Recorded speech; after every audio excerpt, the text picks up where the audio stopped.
কইলাম বাড়িতে এসে খাইতে গেলে আবার কামের দেরি হইব, সন্ধ্যা হয়ে যাবো কাম করতে করতে। আচ্ছা ঠিক আছে, আমি নিয়ে আসুমনি, চিন্তা করো না। দেরি করো না কইলাম। আর আমি কিন্তু দুপুরবেলা তাড়াতাড়ি চলে আসবো, রান্না বান্নাটা ঠিকঠাক মতো কইরা রাখো। ঠিক আছে চলো।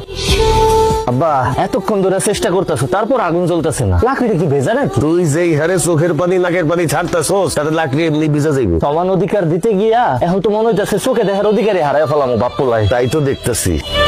আবার জ্বলছে জ্বলছে জ্বলছে, ধাক্কা দাও ধাক্কা দাও, জোরে ধাক্কা দাও। ও ভাবি, আপনি কে? কিস্তি আলি। ভাবি কই? আপনি আলিফের বউ না? হ্যাঁ আমি আলিফের বউ, কিন্তু আপনার বউ কই? বাপের বাড়িতে গেছে। ভাই আহে নাই, আপনি এসেছেন কেন? আরে ভাই, প্রত্যেকদিন কি আপনার ভাইরই আসতেই বউ? তার অন্য কোনো কাজ থাকতে পারে না? শরীর খারাপ হইতে পারে না? আগামী 15 দিন আমি কিস্তি তুলবো। ভাবি তো 3 সপ্তাহ কিস্তি বাকি, তাড়াতাড়ি টাকাটা দেন। 3 সপ্তাহের কিস্তি রেডি করে আছে, আসেন। কই টাকা তো ঘরে নিয়ে আসেন। আরে বাড়িতে এসেছেন, নাস্তা করবেন, কথা বলবেন, আসেন তো ঘরে আসেন। মানে কি? কিস্তি 3টা জায়গায় 6টা দেবো, 3টা খাতা উঠবেন আর 3টা আপনার জন্য বোনাস। ও তো বাপের বাড়ি, বুঝেন না? হরামির বাচ্চা, তুই এসব কি কইতাছস? কিস্তি দেবো, আসেন না একটু ভিতরে। তোরে জুতোটা দিয়া পিডামু, তোর কিস্তি আলিফ এসে নিব।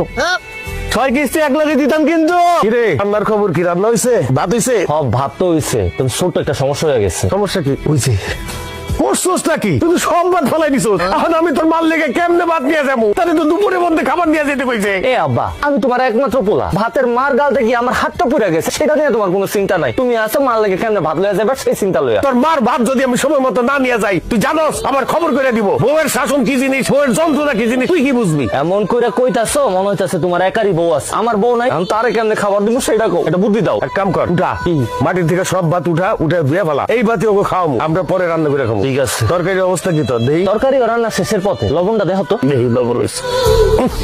করছস কি? কিসে? লবণ দিতে দেশ নাই। কি কো, লবণ দিছি তো, খারাপ আবার দিতাছি। দে এবার দেখো তো। দেখি হয় নাই তো, আরো দে। এবার দেখো, ফুসকেন সব হারাইয়া ফেলাইছো। তুমি তো একই চামচের থেকে বারবার লবণ চাইকা দেখতেছো, লবণটা হইবটা কেমনে? এখান থেকে দেখো, পাতিল থেকে দেখো, দেখো ঠিক আছে। এত লবণ দেয় মানুষ? তুমি নিজেই তো আমার লবণ দিতে কইলা, তাহলে এখন কি করুম? পানি দে, বাইন্ডাম।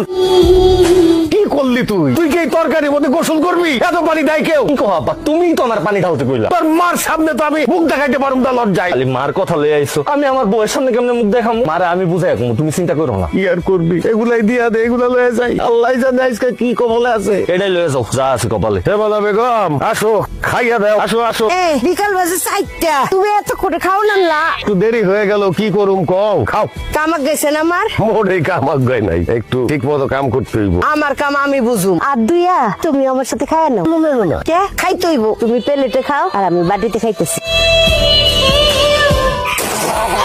প্রথম রান্না করছি তো, এর লিগে একটু বড় সুস্বাদু হয়েছে।